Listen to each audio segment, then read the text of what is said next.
The overhead bins clicked shut with mechanical finality. Maya Richardson adjusted her position in seat 3C, the leather creaking softly beneath her royal blue blazer. Outside the window, ground crew moved like clockwork across the tarmac, their orange vests bright against grey concrete. She pulled her laptop from her carry-on, reviewing case files for the Chicago meeting. The cabin hummed with quiet conversation, the rustle of newspapers, the beep of seatbelt buckles. "Excuse me." Maya looked up. A flight attendant stood in the aisle, blonde hair pulled into a tight bun, lips pressed into something that might pass for a smile in dim lighting. "Yes?" Maya kept her voice pleasant. "I need to see your boarding pass." The attendant's nameplate read Cheryl. Her eyes swept over Maya with clinical assessment. The blazer, the laptop, the carry-on tucked neatly overhead. Maya reached for her phone. Of course. "Digital, okay?" The physical pass would be better. Something in the tone made Maya pause. She'd heard it before. That particular flatness that tried to pass for procedure. She pulled the crumpled boarding pass from her pocket and handed it over. Cheryl studied it longer than necessary. Her finger traced the seat number. Is there a problem?" Maya asked. "I just need to verify something." Cheryl walked toward the galley, boarding pass in hand, glancing back once. Maya's stomach tightened. Around her, passengers settled into their pre-flight routines. The businessman in 2A typed on his phone. Across the aisle, an elderly couple shared a magazine. No one looked at her, but she felt their awareness. That subtle shift when something uncomfortable enters a space. Cheryl returned, another flight attendant trailing behind. This one was male, younger, his expression carefully neutral. "Ma'am, there seems to be an issue with your ticket. 3 hours earlier..." Maya had stood in her kitchen watching Marcus button his captain's uniform. Morning light filtered through the windows, catching the silver wings pinned to his chest. "You're staring," he said, smiling. "Just appreciating the view, Captain Richardson." She handed him his coffee. "Black, no sugar, just like your soul." He laughed, the sound warm and familiar.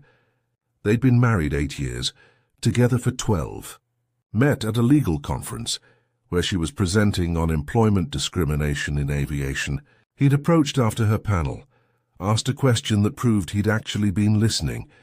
Now he flew 777s across the Atlantic. She fought discrimination cases against the same industry that employed him. The irony wasn't lost on either of them. "What time's your flight?" He checked his watch. 11:45. United 2847, she grinned. "Piloted by some guy named Marcus Richardson, I hear. 5 stars on ratemypilot.com. That website doesn't exist. Should. You'd break the rating system." He pulled her close, pressed his lips to her forehead. "I'll see you at 35,000 feet. Try not to solve any discrimination cases before we land." "No promises." Maya drove to the airport, replaying the Chicago case in her mind. Captain James Morrison, 23 years with Delta. Filed after reporting racist treatment from management. They'd retaliated by grounding him on manufactured safety concerns. Her firm was seeking 7 figures and a public admission of wrongdoing. She'd built her career on these fights. Daughter of Nicole Richardson, who'd spent 30 years cleaning airline terminals, scrubbing first-class lavatories while dreaming her daughter might someday sit in those seats as a passenger. Not staff. Maya had done more than sit. She'd made it her mission to ensure others could too. At security, she slipped off her heels, placed her laptop in a bin. The TSA agent glanced at her boarding pass, waved her through. No additional screening, no questions. She dressed carefully. Blazer, cream blouse, tailored slacks. Professional armor. In the terminal, she grabbed coffee and a croissant, found a seat near her gate. Around her, travelers rushed past pulling wheelie bags, checking phones, living their ordinary anxieties about connections and delays. Maya texted Marcus, "Boarding in 20. See you soon." "Captain." His response came immediately. "Roger that, counselor. I'll try not to hit any turbulence." She smiled, slipped her phone away, and waited for her zone to be called. What kind of issue? Maya kept her voice steady, lawyer calm. Cheryl held up a scanner, its red light blinking. Your ticket isn't scanning properly. I need to verify with the gate agent that you're assigned to this seat. My ticket scanned fine at boarding. Maya gestured toward the jet bridge. 30 seconds ago. Sometimes there are errors. Cheryl's smile didn't move. We need to be thorough. The male attendant, his nameplate read Dale, shifted his weight. Ma'am, if you could just wait a moment while we sort this out.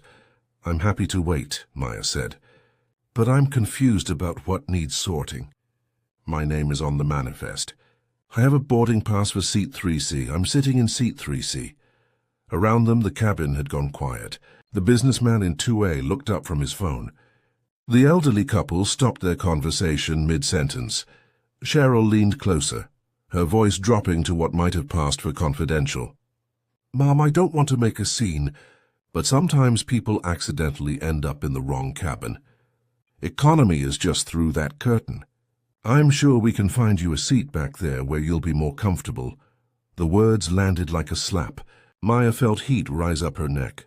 I purchased this ticket, she said quietly. First class. Seat 3C, I have the receipt. Those can be manipulated, Cheryl said. Digital receipts aren't always reliable. Dale looked at the floor. The businessman in 2A frowned but said nothing.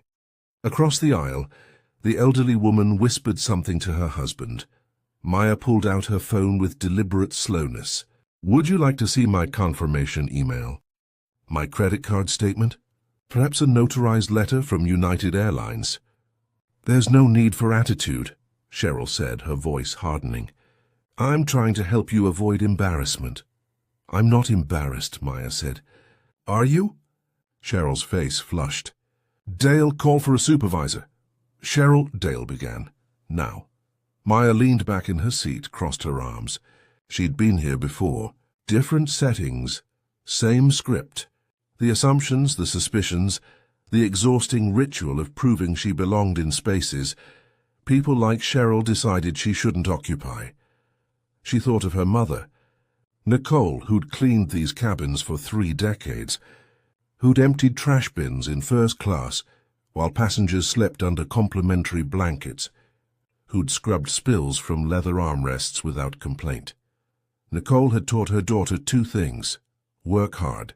Stand firm. Maya was doing both now. Cheryl disappeared into the galley. Dale lingered, looking increasingly uncomfortable. Finally, he mumbled something about checking overhead bin space and fled. The cabin remained silent. No one spoke. No one made eye contact with Maya. She stared out the window at the planes taxiing past and counted her breaths. Maya's hands rested on the armrests, fingers relaxed. Inside, her heart hammered against her ribs. She'd spent 12 years litigating moments like this, depositions, arbitrations, courtroom testimonies, where clients described the particular humiliation of being questioned, doubted, dismissed. Now she was the client. The cabin felt smaller, the air thinner. She was aware of every glance, every whisper. The businessman in 2A had returned to his phone, but his thumbs weren't moving. He was just staring at the screen. She thought about Marcus somewhere in this airport, maybe in the pilot's lounge reviewing flight plans, unaware that his wife was being treated like a criminal 30 gates away. No, not 30 gates. Right here, on his flight. Her grandmother's voice echoed in her memory. Dignity is refusing to shrink when they tell you you're too big for the space they've decided you can occupy. Grandma Lucille had been a seamstress, had sewn her own clothes because department stores in the 50s didn't stock her size in the whites-only section. Had walked past lunch counters that wouldn't serve her, head high, spine straight. Maya straightened in her seat. She wouldn't give Cheryl the satisfaction of seeing her rattle. She wouldn't give these passengers, these silent witnesses, permission to look away from what was happening. She pulled her phone from her pocket and opened the voice memo app, pressed record, slipped it back into her blazer pocket, microphone exposed. If this was going to be a case, she'd document it properly. The galley door swung open. Cheryl emerged with another woman, older, wearing a supervisor's badge. Maya's pulse steadied. She'd done this 100 times for clients. Now she'd do it for herself. She was ready. The supervisor approached with the practiced expression of someone trained in de-escalation. "Good morning, ma'am. I'm Sandra, the lead flight attendant. I understand there's been some confusion." "No confusion on my end," Maya said evenly. "I have a valid ticket for seat 3C. Your colleague suggested I move to economy." Sandra's eyes flicked to Cheryl, who stood behind her with arms crossed. "I'm sure there's been a misunderstanding." "There hasn't." Maya kept her voice calm, clear. "I was told my ticket doesn't scan properly. That digital receipts can be manipulated. That I'd be more comfortable in economy." Sandra's professional smile faltered. "I apologize if there was any—" "I'm an attorney," Maya said.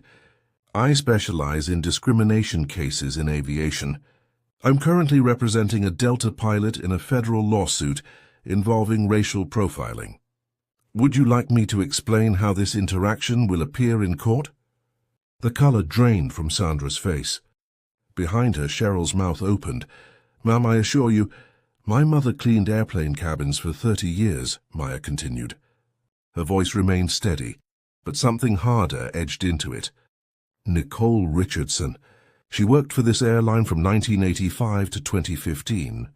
Scrubbed lavatories, emptied trash, vacuumed these very seats. She never got to sit in first class, not once. But she made damn sure I could." Sandra looked at Cheryl. "Check the manifest again. I already—" Now Cheryl disappeared. Sandra crouched beside Maya's seat, lowering her voice. "I apologize truly if there's been any inappropriate— if—" Maya raised an eyebrow. Sandra closed her eyes briefly. "You're right. I apologize.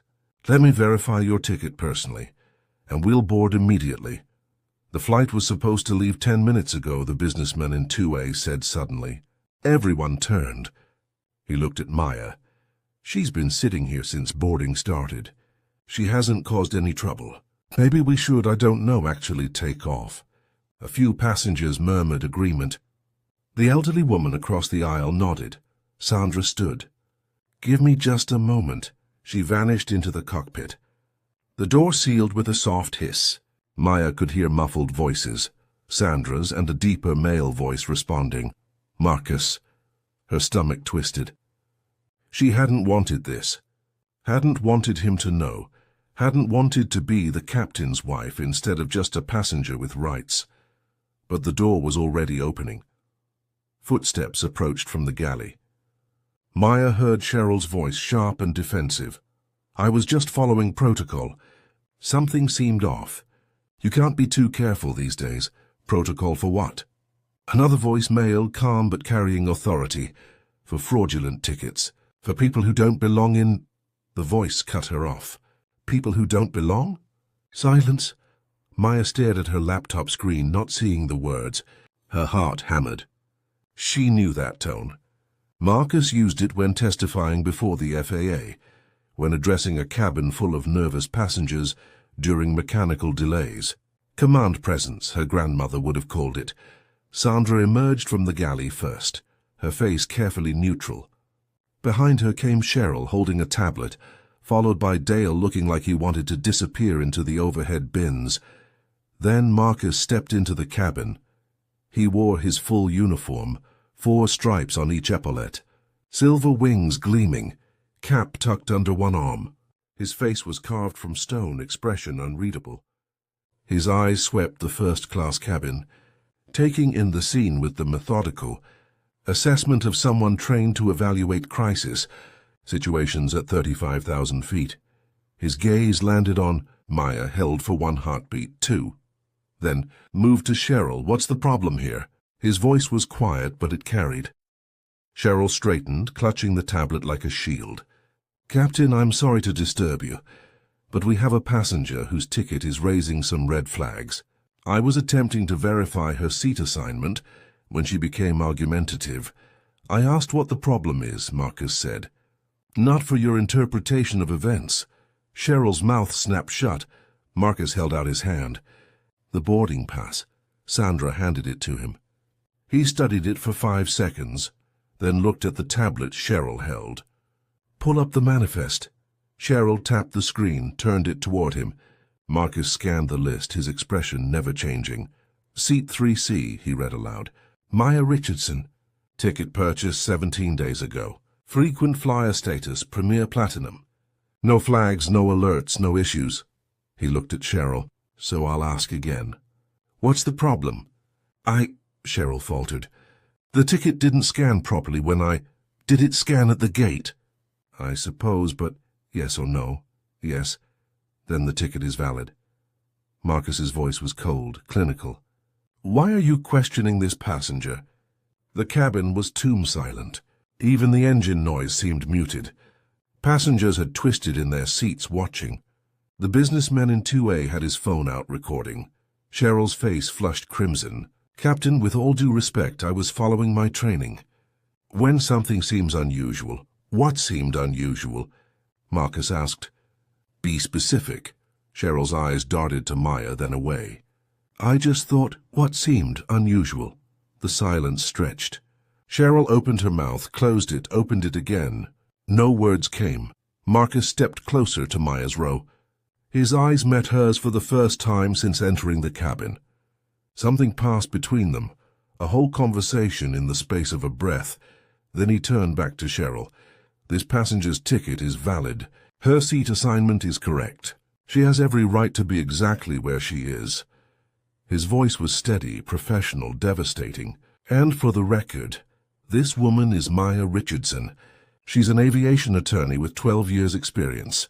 She flies first class regularly on this airline and several others. He paused, letting the words sink in. And she's my wife. The cabin erupted in whispers. Cheryl went white. Dale took an involuntary step backward. Sandra's eyes closed briefly, her lips moving in what might have been a prayer or a curse. Marcus didn't move. He stood in the aisle, 6 feet tall, every inch the captain, his voice calm and measured. We need to talk, Cheryl. Galley now. Captain, I didn't know. Cheryl's voice cracked. That's not a defense. Marcus's tone was ice. Galley. He turned to Sandra. Get everyone else on board. We're already delayed. Yes, Captain. Sandra's voice was barely above a whisper. Marcus walked toward the galley without looking back. Cheryl followed, her steps mechanical, her face blotchy.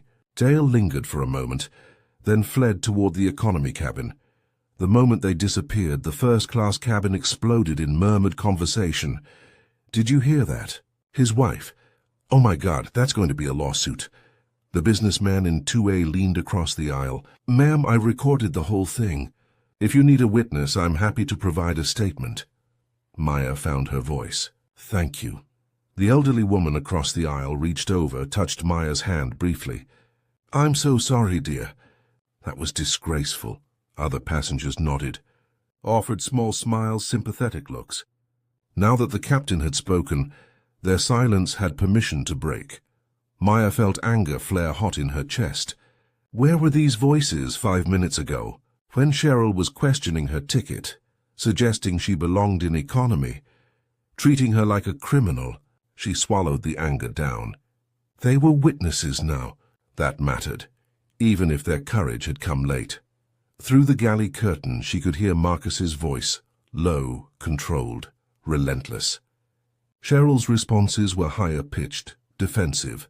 Words like procedure and training and didn't mean anything by it filtered through. Then Marcus's voice, crystal clear. You questioned a paying passenger's right to sit in the seat she purchased, based on nothing but your own assumptions. What were those assumptions, Cheryl? Explain them to me. Silence, that's what I thought. More passengers filed aboard, oblivious to the tension humming through first class. They stowed bags, settled into seats, scrolled through their phones. The ordinary rhythm of boarding. Maya stared out the window. The tarmac stretched grey and endless. A plane lifted into the sky, sunlight catching its wings. She thought about her mother again, about all the flights Nicole had cleaned, all the passengers who'd never looked at her, never wondered about her life beyond the uniform, about Marcus, who'd climbed through the ranks. Despite supervisors who questioned whether black pilots were really qualified, who'd been stopped by airport security more times than he could count while in full uniform, about the Chicago case waiting for her. Captain Morrison, grounded for refusing to tolerate the same treatment Cheryl had just demonstrated. The galley curtain snapped open. Marcus emerged first, his face unreadable. Behind him, Cheryl followed, her eyes red-rimmed, mascara smudged at the corners. She clutched a tissue in one fist. Sandra appeared from the other galley entrance, a phone pressed to her ear. She was nodding, murmuring responses. "Yes, sir." "I understand. I'll inform him immediately." Marcus stopped at the front of the cabin. Every eye in first class was on him. He cleared his throat. "Ladies and gentlemen, this is Captain Richardson. Due to a personnel matter, we'll have a brief delay before departure. I apologize for the inconvenience and appreciate your patience." His voice was steady, professional. The voice that had talked down anxious passengers through turbulence, had communicated with air traffic control during emergency landings, had commanded respect in a field that didn't give it easily.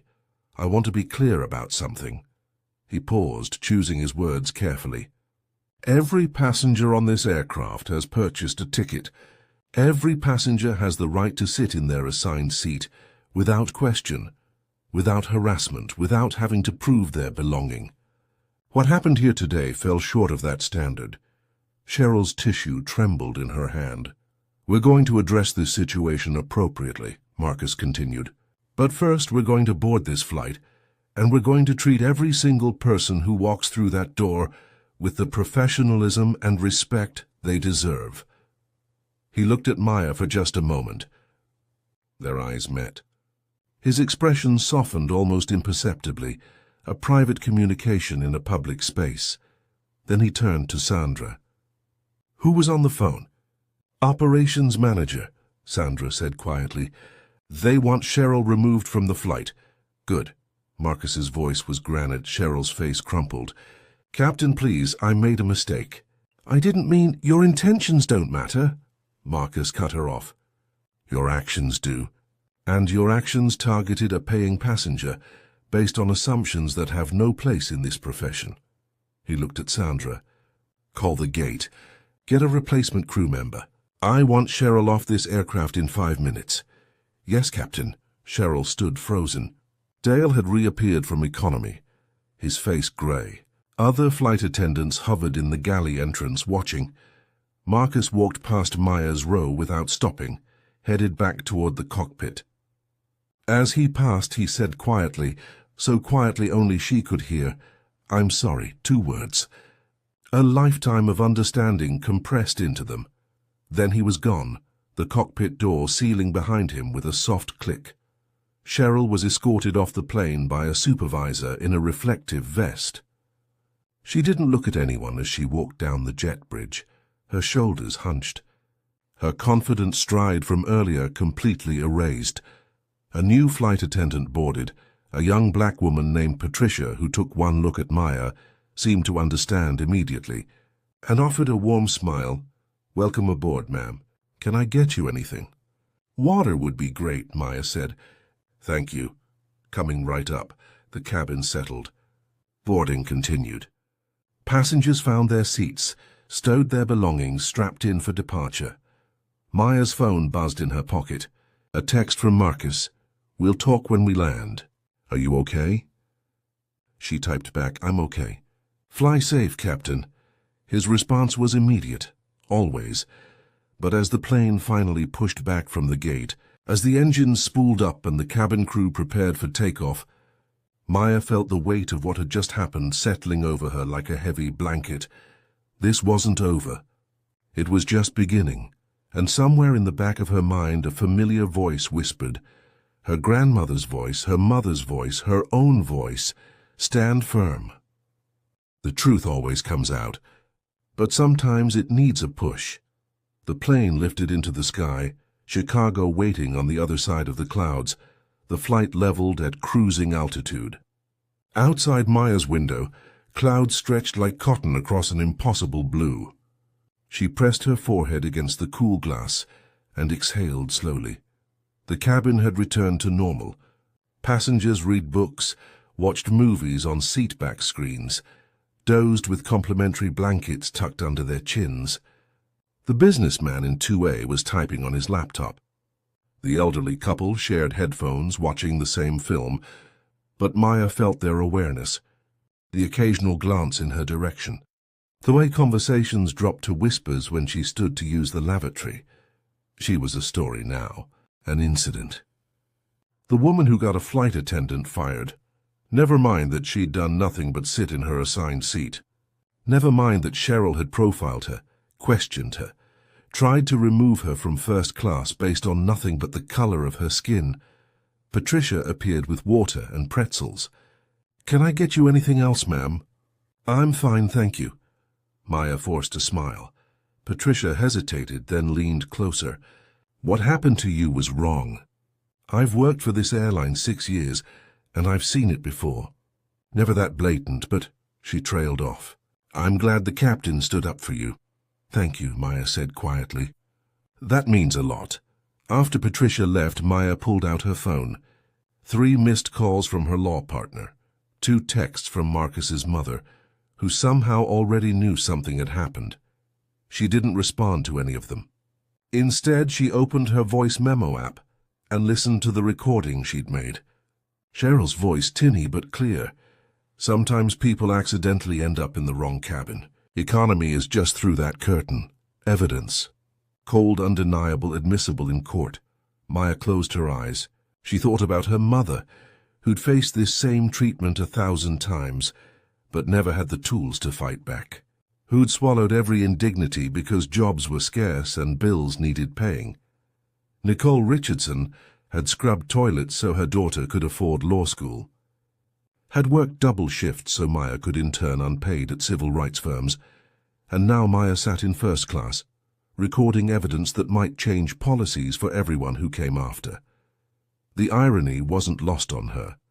Neither was the exhaustion. She was tired. So tired of having to be perfect, composed, strategic. Of turning every humiliation into a case study, every wound into advocacy. But her grandmother's voice whispered again, "You don't get to be tired yet, baby." Not when there's work to do. Maya opened her laptop and began typing notes. An hour into the flight, Patricia returned. She glanced around, then slipped a business card onto Maya's tray table. "Jennifer Ortiz, she's the regional HR director. I've already called her about what happened. She wants to speak with you when we land." Maya picked up the card. "You called HR?" "I witnessed the whole thing." Patricia's voice was firm. "So did Dale, though I doubt he'll admit it. So did at least a dozen passengers. This wasn't a misunderstanding. It was discrimination, and I'm not going to pretend otherwise." "Thank you." Maya studied the card. "This can't be easy for you." "My mom was a flight attendant in the 70s, Patricia said. "Back when they could fire you for getting pregnant, for gaining weight, for being the wrong shade of professional." She made air quotes around the last word. "Things are better now, but only because people like you refuse to let things slide." After Patricia left, Maya pulled out her phone and texted her law partner. "Need you to research United's discrimination complaint procedures. I'll explain later." The response came within seconds. "On it, you okay?" "I will be."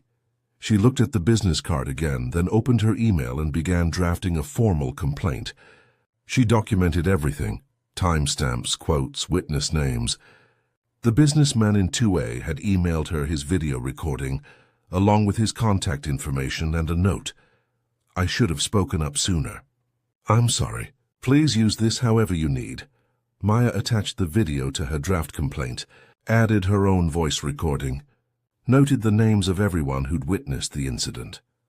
By the time the plane began its descent into Chicago, she had a 15-page document ready to send.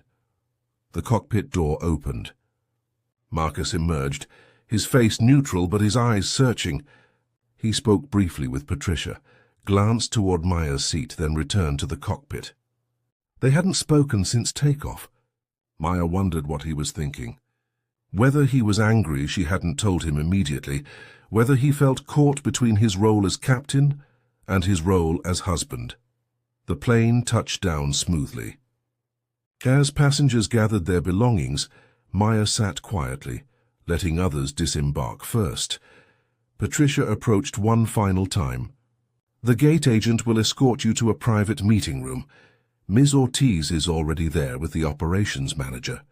Maya nodded. "Is my husband—" Captain Richardson requested permission to attend the meeting. It was granted. The meeting room was sterile and windowless. Fluorescent lights hummed overhead. Jennifer Ortiz sat at a table with a laptop open in front of her. Late 40s, steel-gray hair, eyes that missed nothing. Beside her sat a man in operations uniform, his expression carefully neutral. Marcus stood near the door, still in his captain's uniform. His eyes met Maya's as she entered. "Ms. Richardson, I'm Jennifer Ortiz, Regional HR Director." Jennifer stood, extended her hand. "Thank you for meeting with us. I understand you experienced an unacceptable incident on today's flight." Maya shook her hand. "I documented everything." "Good." Jennifer gestured to a chair. "Please sit.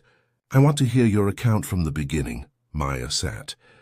Marcus moved to stand behind her chair, his hand resting briefly on her shoulder before falling away. She began with Cheryl's initial approach. Jennifer took notes, her expression unchanging. The operations manager, his nameplate read David Chen, shifted uncomfortably. When Maya reached the part where Cheryl suggested she move to economy, Jennifer's pen stopped moving. Did she use those exact words? "I have a recording." Maya pulled out her phone, played the audio. Cheryl's voice filled the small room. "Sometimes people accidentally end up in the wrong cabin. Economy is just through that curtain. I'm sure we can find you a seat back there where you'll be more comfortable." The silence that followed was deafening. Jennifer's face hardened. "Continue." Maya described the rest, the supervisor, the delay, Marcus's intervention. She pulled up the businessman's video and played it. The footage was shaky but clear. Cheryl's face, her body language, the way she'd looked at Maya with barely concealed hostility. When the video ended, David Chen looked like he wanted to disappear through the floor. "Ms. Richardson," Jennifer said carefully, "I want to be absolutely clear. What happened to you today violated every policy we have regarding passenger treatment and non-discrimination. There is no excuse, no justification, no acceptable explanation." "I appreciate that," Maya said, "but I need to know what happens next. Because this wasn't an isolated incident. It was a pattern of assumptions and biases that Cheryl felt comfortable acting on in front of dozens of witnesses." Jennifer nodded. "Cheryl Brennan has been with the airline for 8 years. Her file shows no previous complaints." She paused. "But absence of complaints doesn't mean absence of behavior. It often means passengers didn't have the resources or energy to fight back." "Exactly," Maya said. Marcus spoke for the first time. "I've been flying for 20 years. I've seen this happen more times than I can count. Passengers questioned, moved, removed from flights. Usually they don't fight back, because fighting back means missing your flight, losing your seat, being labeled difficult." "Captain Richardson is correct," Jennifer said. "Which is why we need to address this systemically, not just individually." She turned her laptop toward Maya. On the screen was an email chain, Jennifer to the CEO, copied to legal, to operations, to training. "I've already recommended termination for Ms. Brennan," Jennifer said. "But I'm also recommending a comprehensive audit of our discrimination complaint procedures, mandatory implicit bias training for all customer-facing staff, and the creation of a passenger advocate position to handle incidents like this." Maya felt something loosen in her chest. "You're serious?" "Completely." Jennifer's eyes were fierce. "I've been in this industry 30 years. I've watched us make progress, then slide backward, then make progress again. We don't get better unless people like you refuse to let things slide." David Chen cleared his throat. "Ms. Richardson, on behalf of United Airlines, I want to apologize. What happened to you was inexcusable. We'll be offering you compensation for your experience, including a full refund of your ticket and flight vouchers." "I don't want vouchers," Maya said quietly. "I want policy change. I want training. I want a commitment that what happened to me doesn't happen to the next black woman who sits in first class. Jennifer smiled. A real smile, not the professional kind. You sound like a lawyer. I am a lawyer. Aviation discrimination is my specialty. Then you know we're legally required to investigate this thoroughly. I do. Maya pulled out her business card, slid it across the table. I'm happy to cooperate fully. I have 17 witnesses willing to provide statements, including 2 of your flight attendants. I have video and audio evidence, and I have a very clear understanding of what a federal discrimination lawsuit looks like. The temperature in the room dropped several degrees. Marcus squeezed Maya's shoulder gently. Jennifer picked up. Maya's business card studied it. You represented Captain Morrison in his case against Delta. I did. You won. We did. Jennifer set the card down carefully. Ms. Richardson, I think we can work together on this. You want systemic change. We need to implement it. Your expertise would be valuable in developing our new training protocols. Maya hadn't expected that. She glanced at Marcus, who raised his eyebrows slightly. I'd need to review any agreement carefully, Maya said. Of course, but consider it. Real change happens when people inside and outside the system work together. Jennifer stood. I'll be in touch within 48 hours with a formal response to your complaint and a proposal for moving forward. 6 months later, Maya stood in a United Airlines training facility, watching a video on a projection screen. Her own face looked back at her, not from the incident but from a training module she'd helped develop. On screen, training Maya spoke calmly. Implicit bias isn't about being a bad person. It's about unchecked assumptions. When we see someone and immediately question whether they belong, we need to ask ourselves, what am I actually responding to? The room full of flight attendants, new hires and veterans alike, watched intently. Patricia sat in the front row taking notes. Jennifer stood beside Maya in the back of the room. The response has been overwhelmingly positive, she said quietly. We've had 300 staff members go through the training in the past month. 0 discrimination complaints filed in that time. That's good, Maya said. But 0 complaints might also mean people still aren't reporting. True. Which is why we've hired 2 passenger advocates and created an anonymous reporting system. Jennifer smiled. You've been thorough. Maya had spent 6 months working with United's HR and legal teams, developing comprehensive anti-discrimination protocols. She'd consulted on policy revisions, reviewed training materials, and interviewed dozens of passengers who'd experienced similar treatment. Cheryl Brennan had been terminated. Dale had received a formal reprimand and additional training. Sandra, the lead flight attendant, had voluntarily completed implicit bias certification and was now helping train other supervisors. The businessman from 2A, his name was Robert Chen. Ironically, David's cousin, had donated $50,000 to a legal fund supporting passengers facing airline discrimination. The training video ended. The facilitator opened the floor for questions. A young flight attendant raised her hand. What if we make a mistake? What if we question someone without meaning to discriminate? On screen, training Maya answered, start by acknowledging it, apologize sincerely, then examine what led to that moment. Mistakes happen. But patterns of mistakes that target specific groups aren't mistakes, they're bias in action. Patricia turned in her seat, caught Maya's eye and smiled. After the training session ended, Maya walked out into the Chicago sunshine. Marcus was waiting by the car, scrolling through his phone. How'd it go? He asked. Good. Really good. She climbed into the passenger seat. I think we're actually making a difference. You are. He started the engine. Your mom would be proud. Maya's throat tightened. Nicole Richardson had passed away 4 months ago, peacefully in her sleep, 3 decades of hard labor finally catching up with her body. But before she died, Maya had shown her the training video. had told her about the policy changes, the passenger advocate position, the anonymous reporting system. Nicole had smiled, squeezed her daughter's hand, and said, "You finished what I couldn't even start." Now Maya carried that completion with her.